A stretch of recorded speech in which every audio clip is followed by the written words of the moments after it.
Good morning, everyone, and welcome to the Tortoise Responsibility Business Summit. Business has the power to affect all of us for better or worse. And that recognition that business is really everyone's business has never been more true than now as we come out of the COVID-19 pandemic. And at Tortoise, what we've asked ourselves pretty much from the start is, when it comes to business, as Katie Van Smith, our co-founder, put it, how can we make sure that people and planet are on a par with profit? And one way to do that is to measure what these most powerful companies are up to. And the next session that we're going to do is all about what Alexandra Mazavizadeh and her team have done with the 6th iteration of the Tortoise R100 index, which measures the FTSE 100 companies against their commitment to sustainable development goals. And as we'll see in that session, some companies are going backwards.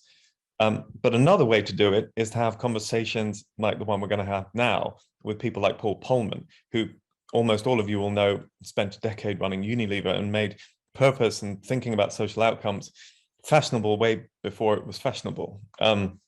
And Paul has just written a fantastic book with sustainability guru Andrew Wilson, and it's called Net Positive, and it calls on fellow business leaders not just to do less harm, but to aim to do more good. And one of the things I liked about the book is that it quite quickly moves from the question of why companies should be more sustainable, because that debate has kind of happened, to the how, and it offers quite a practical guide on how companies can achieve this goal.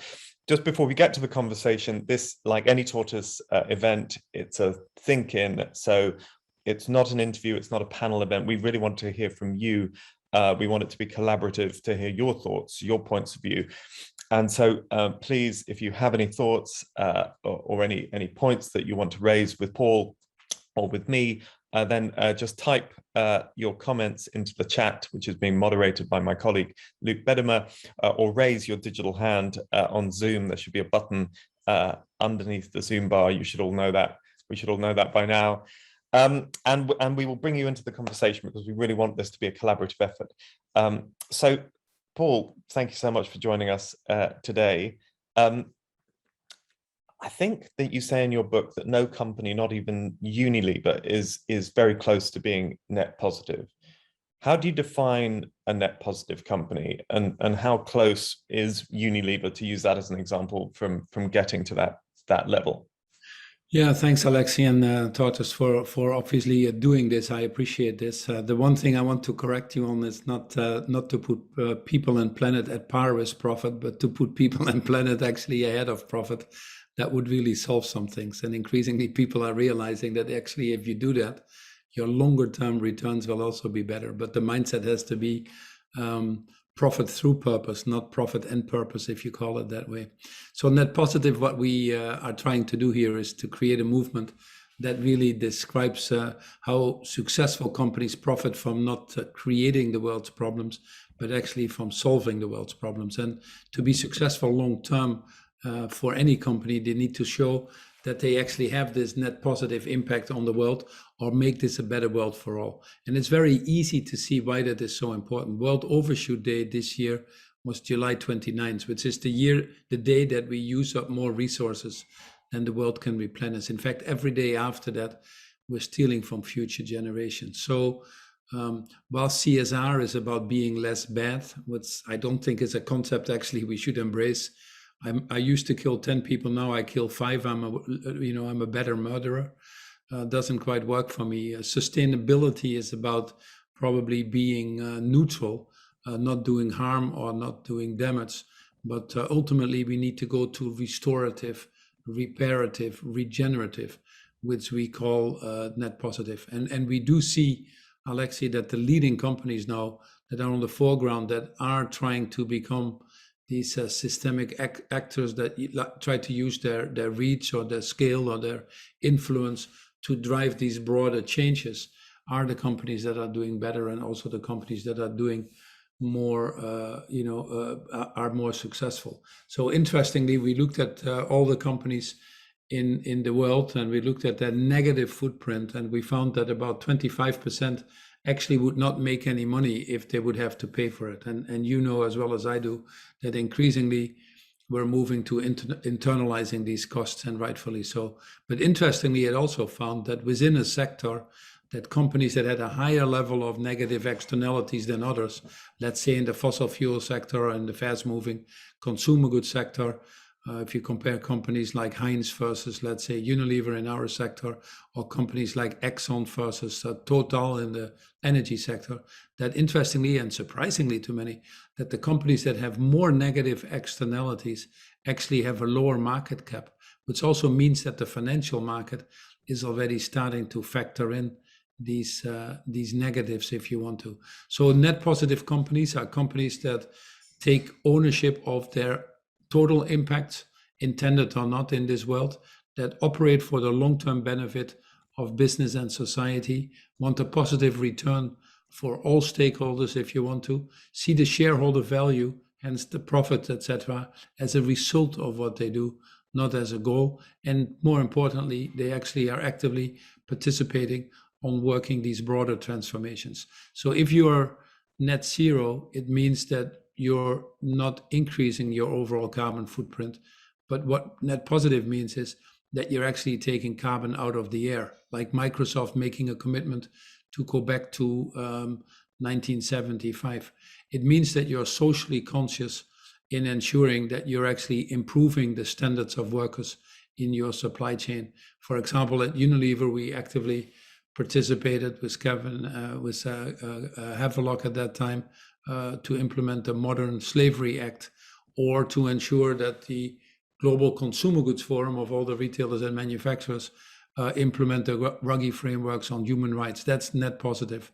And it requires you to be holistic, and it requires you to be consistent. You cannot, on the one hand, for example, say I make enormous commitments to tackle climate change, but then have your trade associations lobby the other way around. Total Energy understood that. They made the commitments. They have to transform their business model, but they also went out of, let's say, the American Petroleum Institute in the US, because these people were lobbying against other things. So it also means that if you believe in human rights, that you also speak up when these human rights are violated, like you see now at the elections in the US, or what you saw in Charlottesville under the previous president. So it's hard work to be net positive. I think a lot more companies are moving to that trajectory of becoming what they call sustainable. What this book is trying to do, indeed, as you point out, was the how to move that framework and to make it set the bar slightly higher, a little bit tougher, to get into that net positive territory. Thank you so much. Well, in the 19 minutes that we've got left for this conversation, there's a lot to get into. But when you were speaking, Paul, I was noting down two phrases, which was when you said, "I'm a better murderer and killing 5 people rather than 10." And it makes me think about some of the debates that we were having when we were putting the R100 index together, and about how you treat this concept of a good miner, for instance. Is it possible for a company within the fossil fuel sector to act in a net positive way, Or are there some sectors, do you think, where there's almost no point in the CEO or the leaders doing anything, because fundamentally their underlying product is not net positive, it's the opposite? Well, there are some products that I don't think we need in society, and we can go into that. But when it gets to tobacco or to weapons of mass destruction, or other some of the other, like the opioid crisis we've seen in the U.S., there are sectors that I think we should increasingly regulate ourselves out of. But that is not the majority of what we're talking about in this world here. The others have to pivot, just like when the electric light bulb was invented, the candle industry was a little bit under pressure. We now need to have all businesses in this world move to the future, not the past. If Unilever would not adapt its business on food and not go to regenerative agriculture, which I started already from the day I came into the company, then it would be out of business in a few years, in my opinion. If companies don't actively decarbonize their value chains, and I'm saying deliberately their value chains, not just scope 1 or 2, they would be out of business. And smart companies that have led these transformations in each of these industries, that have pivoted their business models, have done extremely well. You know, the Danish oil and natural gas company is Dong. And Dong in 2007 or 6, 7, don't hold me to it, was a total fossil fuel company. Then they made the commitment to shift to green energy, if you want to. They now have a market cap of well ahead of any of the majors when they were a small player before. We saw the same happening with the Finnish energy company Neste, that is becoming the largest renewable maker of jet fuel. We see the same with Iberdrola in Spain, like we see with Tesla in the car industry. So companies that convert, that stay ahead, that make themselves relevant for the future do very well. The ones that continue to trail will either be hauled up in the court of justice, which you see will be called out increasingly by their shareholders, will be isolated by the citizens of this world, and frankly, increasingly we also see people don't want to work for them. So that bifurcation is happening, and what business needs to understand is it's happening at a faster pace probably than at any time in history. Well, there are already some great comments being made in the chat, and in a second, I'd like to bring in Bill Ayres, who's making a point about net positive being a bold goal, but in reality, many net zero commitments are skin deep. So we'll hear from Bill in a second. But one of your key points, Paul, I think, is that this isn't only something that you should morally do, it's a great business opportunity as well. So can you explain a little bit about how you think sustainability can actively boost profits? Oh, I think it's you can be black and white, but broadly, it is actually a more socially and environmentally run model where you take a responsibility of your total impact, opens up far more opportunities. So the simple statistic I could put in your mind is that COVID is a direct result of us destroying the environment. It's the zoonotic diseases that we have, SARS, Ebola, Zika, Asian flu, now a particularly nasty one with COVID, is because we've destroyed half of nature. We've cut down half the rainforest. We've lost 68% of the species, mammals, birds, reptiles in the last 5 decades. 1 million more are extinct right now. And it's affecting business. Business needs nature. $45 trillion of services that nature supplies, for which we're not really paying, are critical to run these businesses, be it water, be it air, be it natural resources. You can't be in the food business if you don't take care of nature. It would be a good example. The pharmaceutical industry depends on it. So what we find that increasingly is that companies that are more diverse or have more diverse boards in general perform better than the ones that don't. Companies that internalize the challenges of climate change and decarbonize their value chains have a better performance. We looked at companies that put purpose or sustainability at the core of their strategy, made it their strategy, and Just Capital looked at the Russell companies in the US and found that over the last 4 years they've outperformed their peer group by about 30%. I think that's one of the reasons, Alexi, why you see this rapid interest on the financial market. Sometimes it feels that they're already running ahead of the real economy in this regards, but they see this enormous opportunity.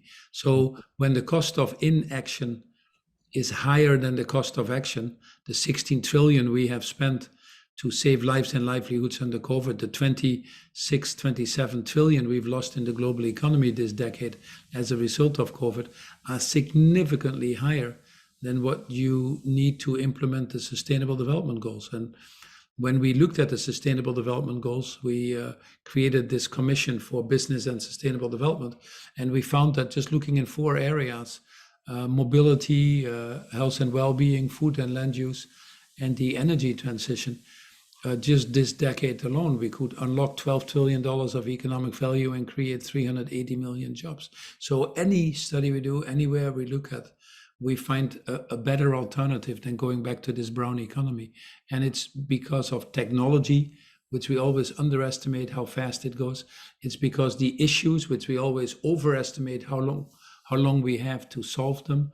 It's about the ingenuity of the human being here that gives us, I think, enough ammunition to attack these things, and the smart companies do, and increasingly get rewarded for it. Okay, fantastic. Well, let's bring in Bill to make his point. Bill, are you around? Hey, good morning. I can see you. Hi. You might... No, are you on mute? I'm not on mute. Can you hear me now? I can hear you. We can. What did you have to say? Hi, Paul. Thanks for your kind of leadership, firstly, in this area, because I work closely with Anita Roddick at the Body Shop, and also Cooperative Bank on sustainability. So leaders are very important. So people like you have been bold and have been willing to sort of, I suppose, challenge business as usual are really important. So thanks for your leadership.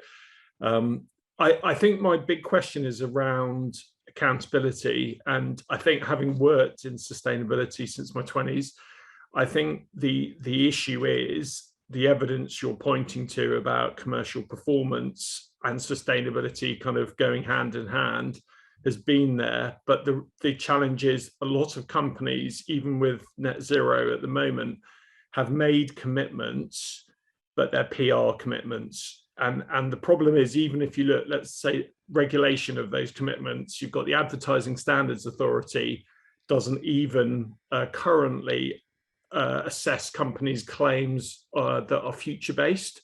So effectively, any company can claim anything about the future, and you can't challenge it through the ASA. So my issue is, even with ESG, there's quite a variety of different criteria. So there's a lot of room, unfortunately, despite the kind of trailblazers like Unilever, there's a big long tail of underperforming companies that are hiding underperformance with net zero commitments. And there's a very limited room to actually hold them to account. So I think my only challenge for you on net positive is, great, brilliant idea, but are we calling out the companies that aren't good enough? My view is people like Anita Roddick, one thing she was very good at doing was calling out business as usual. And I'm afraid to say we've got to be tougher on underperformers, because the danger is you'll have another set of companies that will claim net positive. But meanwhile, how do we hold them to account to really deliver? Yeah, I think, Bill, I couldn't agree more with you. And I want to thank you first, because with Anita and yourself being part of that movement already well before other people thought it was popular or needed is quite remarkable. And I think you have actually been a catalyzer for change. When things happen in the world, all of a sudden you get the .com, every company is .com, or when you get the Bitcoin, every company is Bitcoin. When it's sustainability, everybody puts ESG in a sentence. So we've seen an explosion of ESG funds, we've seen an explosion of commitments. But this is really we've seen an explosion of standard setting. 660 organizations right now are setting standards. So this is a little bit of 1,000 flowers blooming, because people know what direction we need to go. And at least that they're talking about it is not negative in itself. But what you rightfully say is you need to close this say-do gap. And that's where you need to focus on. I wouldn't get discouraged around that. I would get encouraged that 1,000 flowers are blooming now, far more than we've seen. But now we need to work together and make the bouquets out of that, and hold people to that higher level of accountability. This book, by the way, is not a book about you can promise net positive. I'd encourage you to read it. We even have a chapter that we call The Elephants in the Room, where we talk about tax or corruption or money in politics or trade associations or CEO salaries, some of these tougher issues that also need to be addressed to really get that credibility. But just look at what is happening in the world now. People thought that when COVID came, that we would repeat the mistakes of the financial crisis, where people would hunker down and only do the cost cutting and all the other things, but put ESG or sustainable business models on the back burner. And frankly, it couldn't be farther from the truth. We now see, even at the country level, countries making commitments. 70% of the emissions now are covered by net zero commitments. We had 21 countries making these commitments just before COVID. We have 131 countries now going into Glasgow. These are 2050 commitments, and net zero we can talk about, but the fact that they've made these commitments, many are starting to look at how do we achieve it. The companies with net zero commitments and science-based targets now, we had less than 1,000. We now have well over 3,000. I run the UN Global Compact for the Secretary General just before, which I chair, and just before COVID, we decided to finally ask people to pay money to become a member, to put their word where their mouth is, so to speak. And then COVID came. We thought we would be losing members. In fact, the membership went up from 12,000 to 17,000. We've never seen such a big increase. 45 countries have now put the TCFD, the Task Force for Financial Disclosure on Climate-Related Risk, into regulation. That was less than 10 before COVID. So I could go on, but what you really see is a step change that we now need to capitalize on, and to overcome some of the challenges that you rightfully point out. One of commitment in time, or one of commitments that are not sincere by hoping for offsets. That's why these net zero commitments are not something that I would support longer term. So we need sustainable standards. So that's why everybody is pushing now for the Sustainable Standard Board. That's why we're actively working with Europe on the European taxonomy, so that there are these standards. So if we don't create the rules of the game and have to hold companies accountable to that, then I think I would be worried. But increasingly we're seeing that the society at large, whatever stakeholder you are, that they are able to call out the fake from the real, and the hogwash from the genuine commitments. And I think increasingly companies will be under pressure if they just think it's a PR game or run by someone in the basement called a sustainability department. Paul, I just want to refer you back to some of the comments that are being made in the chat, because they are really, really fascinating. And in a second, if I might, I'd like to bring in Jan Hall, who's making some really, really interesting points, and we may want to close the session with him. But I just wanted to ask you a question about what companies are doing now during COVID, and it relates actually to the previous question about PR and the difference between what a company does in the short term when it's faced with a particular business challenge, and a kind of longer term, slightly more opaque recognition that positive change needs to happen. So in the R100 index that has been prepared for this iteration, we found, or the researchers in Alexandra's team found, that a lot of companies were moving backwards. So for instance, Tesco fell kind of 40 places in the index because they're no longer guaranteeing to pay their suppliers within 30 days. Landsec fell 9 places, I think, because it's no longer guaranteeing to pay their employees, or all of their employees, the 2021 living wage. They say that they're doing this as a result of, or in response to, the pandemic, and that it's a proportionate response. Is that something that you find understandable, that you're sympathetic towards? And a broader question, I suppose, is what would you say to companies that say, we've been really, really squeezed by COVID? Now is not the time to, if there is a time at all to row back on sustainability commitments, it's understandable that we do it now. See, by definition in your ranking, Alexi, any company that drops, there is another company that increases. So the really important thing is, are we moving forward at the scale and speed that is needed collectively? And it's a relative game. Even companies that might drop in some of the rankings, and here again, there is a subjectivity in any of these rankings. If to Bill's point before, if we don't have really transparent standards in many cases. So is this relative progress, or is this regression? Regression should not happen. We've seen countries coming in with new commitments, the nationally determined commitments for climate change, countries like Brazil that are actually going back to commitments that are lower than they had to make under the Paris Agreement. So companies going back is not a good thing either. We recognize that broadly, I think the companies that during the crisis have actually moved forward and taken more care of their stakeholders beyond their shareholders have actually done better. And the financial industry has actually started to factor that in. Just like I mentioned, the market cap for companies with significantly more negative externalities in an industry is actually lower than the market cap of companies that are actively fighting these externalities. So I think broadly we are moving in the right direction, but there's a lot of challenges for business, and you need to keep your business alive. And sometimes shorter term, you need to make these choices that might not really seem right for some of the stakeholders.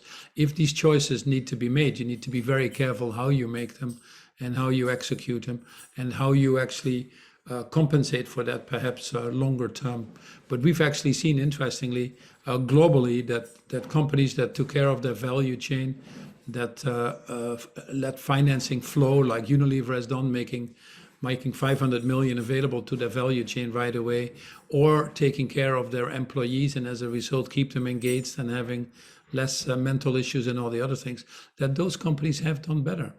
And if companies slip back, we need to call it out. There's no question about it. I just wanted to interrupt for a second because I just want to make sure that we bring in Jan Hall. We've got 1 minute left. So Jan, if you want to make your point and Paul to respond, it'll be a great way to round off this conversation. No problem.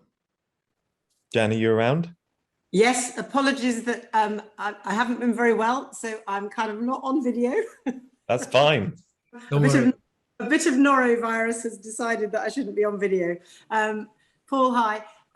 The point I was making in the chat was that actually one of the dilemmas is that on the one hand, the investors here are proving to be the good guys because they are actually encouraging companies on their ESG agendas and giving points and prizes for it. So that's really good. But actually to think that the investors can be leading the way is slightly naive, because actually they can't look beyond skin deep. And so my kind of point is really the needs, and you've been making all these points, but we need to be encouraging regulators in different countries. We need to be educating investors to actually do better. And the other piece is that companies have been slightly neutered in terms of their communal approaches, partly because COVID has pulled people apart, and partly because things like Davos have gone. Lots of reasons why Davos might not be the right forum anymore. But my question is kind of how do you get all the different pieces to work here? Because not one element is going to crack this. It has to be everybody. And the social impact that is happening from some of the social media stuff is also really good. But what should companies do to try and champion this more? Because my sense is many CEOs want to, but it's actually, for all the reasons you've just been saying, really tough. Yeah, you won't find any CEO who wants more climate change, more unemployment, and more people going to bed hungry. But collectively, obviously, we're not behaving the way we should be behaving. And that's because the boundaries around us force us to behave like that. An example would be short-termism in the financial market. So not valuing a natural or social capital and only focusing on financial capital, the way we define GDP. So what you need to do is you need to change these boundaries to change people's behavior. When I came into Unilever, from the first day, I stopped doing quarterly reporting, stopped giving guidance, moved our compensation to the longer term. That wasn't the brilliant thing. People say, oh, this was brilliant. No, it was just meant to move these boundaries to get people to behave in the better way and make the right decisions. You cannot solve these issues on the rat race of quarterly reporting. So you have to and that is the difficult part, to move these boundaries. And that requires all of us. I am not advocating that business has all the answers, far from it. But we know that the reality in the world is that multilateralism isn't working, that in many countries we have nationalists, populists, xenophobists. When you have to deal with the Erdogans, the Maduras, the Obradors, the Putins, the Xi Jinpings and all that, unfortunately, it's not the finest moment. And what I say is that business needs to step up, fill that void, get together, form these broader coalitions that then get civil society, to be a part of this, the NGO community. And then you go to governments and say, hey, we have propositions that actually de-risk your political process. We help you implement it. But ultimately, we cannot get there if the governments don't behave. We have per first subsidies of 11 million every minute in fossil fuel. We have per first subsidies of over 500 billion in agriculture. And if we don't get these regulations and governments to put the things in place to drive these broader system changes, we will never get there. So short of abdicating our responsibilities and blaming the politicians and shrinking into this scenario that nobody wants, this book really tries to start with creating the courageous leaders.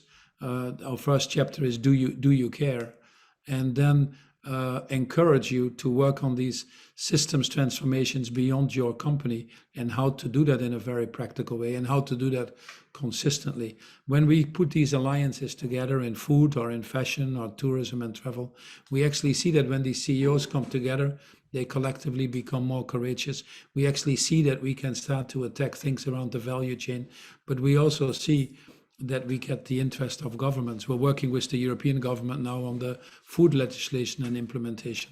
We're working on fashion to be actually the leader in integrating biodiversity targets and doing that collectively. So there is something about this power of putting these coalitions together to move things forward faster.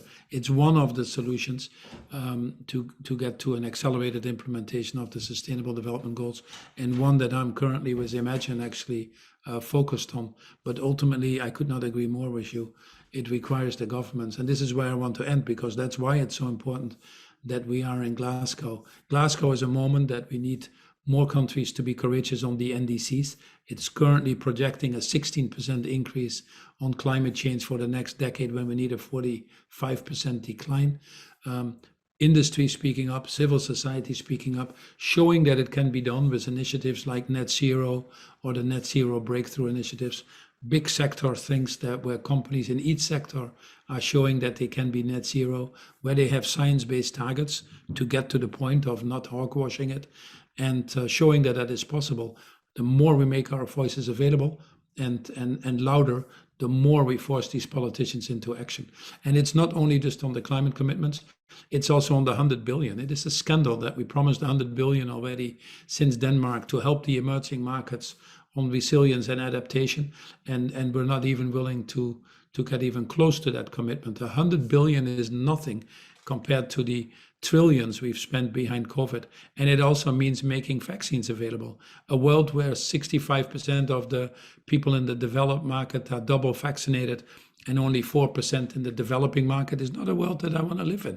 And it's a stupid world, because the cost to the global economy are infinitely higher of disruptions of value chains, mutations, than it would be to make everybody, give everybody access to this vaccine. So if the politicians are not held to this higher level and get out of this maximum looking 2 weeks forward to the next election cycle, we definitely wouldn't get there. But the interesting thing now is more business leaders, which is where they still do listen to business, still being seen as a more responsible force in society, regretfully, I would say, but it's the reality.